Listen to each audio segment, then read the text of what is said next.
स्वप्नातील घर आणि हक्काचा व्यवसाय आता एकाच ठिकाणी.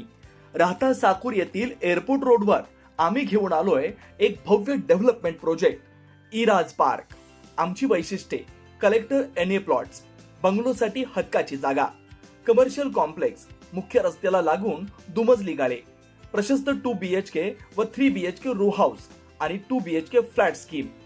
तयार दर्जेदार पायाभूत सुविधा, 9 व 12 मीटरचे सिमेंट कॉन्क्रीट रस्ते, अंडरग्राउंड ड्रेनेज आणि वॉटर सप्लाय व स्ट्रीट लाईटनी सुसज्ज.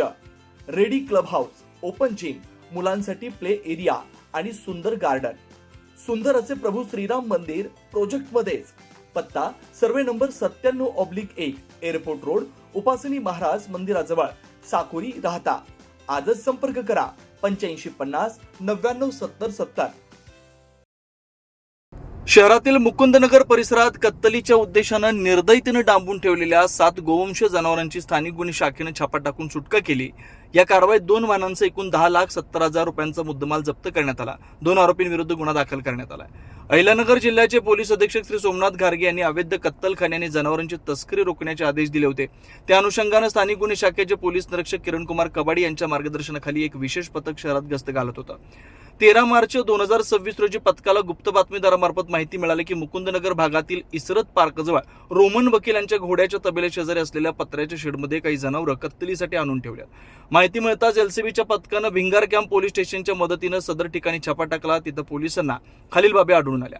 पत्र्याच्या शेडमध्ये 7 गोवंश जनावरं विना चारा पाणी अत्यंत दाटीवाटीनं निर्दयतेनं बांधली होती.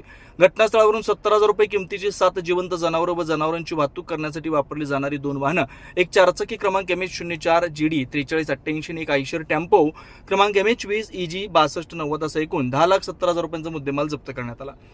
तपासादरम्यान निष्पन्न झालं की जनावरं सलीम समीर कुरेशी आणि इरफान कुरेशी दोघी राहणार झेंडीगेट अहिल्यानगर यांनी कत्तलीच्या उद्देशाने आणली होती. सध्या दोन्ही आरोपी फरार असून पोलीस त्यांचा शोध घेत आहेत. या प्रकरणी भिंगार कॅम्प पोलीस ठाण्यात गुन्हा रजिस्टर नंबर 145/26 नुसार महाराष्ट्र पशुसंरक्षण अधिनियम 1995 सुधारित 2015 कलम 5A 5B 9B प्राण्यांना निर्दयतेने वागवणं, कलम 3 आणि 11 यानुसार गुन्हा दाखल करण्यात आला. ही यशस्वी कामगिरी पोलीस अधीक्षक सोमनाथ घारगे यांच्या मार्गदर्शनाखाली पोलीस निरीक्षक किरणकुमार कबाडी, उपनिरीक्षक अनंत सालगुडे, पोलीस अंमलदार सुनील पवार, गणेश धोत्रे, दीपक घाटकर, लक्ष्मण खोकले, शाहिद शेख, अतुल लोटके, भीमराज खरसे, सागर ससाने आणि अहमद इनामदार यांच्या पथकाने केले.